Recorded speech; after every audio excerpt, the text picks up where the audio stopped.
Franck Cassinti, outre Salsa pour Goldman, projeté actuellement au Palais des Congrès de Perpignan, les Amis du cinéma présentent deux autres de vos films en soirée, à commencer par La chanson de Roland, réalisée en 1978.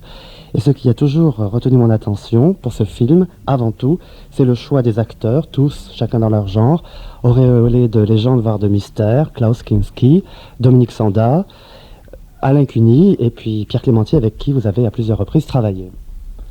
Oui, on pourrait dire Jean-Pierre Calfon, il y a Jean-Claude Brialy, il y a pas mal d'acteurs assez étranges dans ce film. Oui.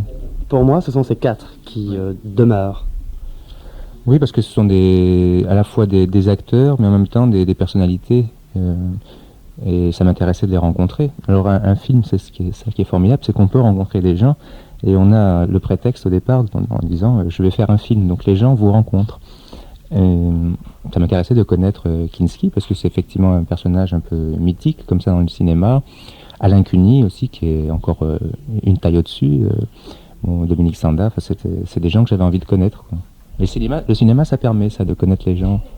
Et puis il y a aussi le genre, celui d'un récit mythique porté au cinéma. Alors qu'est-ce qui vous a déterminé dans l'intérêt que vous avez porté à ce scénario?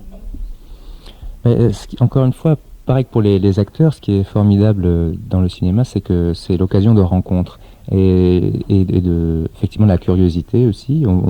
Ça m'intéressait de mettre en scène le Moyen-Âge, d'avoir sous les yeux, dans des images, des décors différents. On prend le métro tous les jours, puis tout d'un coup on prend le métro le matin, le métro pour aller au tournage, et on arrive sur le tournage et on voit le Moyen-Âge, quoi.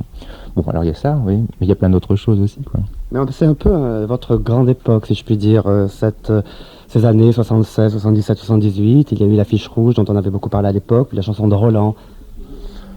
Oui, c'était une période, oui, mais ça continue. Je n'en doute pas. Et puis alors donc il y a en second lieu un film plus récent, de 84, consacré à Archie Shepp, grand musicien, penseur aussi, personnage, et puis la musique jazz que vous pratiquez par ailleurs. Oui, c'est étrange parce que la chanson de Roland, c'est aussi la musique, parce que la chanson, il y a beaucoup de musique dans les films que j'ai faits. C'est une petite anecdote, mais mon premier long métrage, c'était avec Jacques Higelin.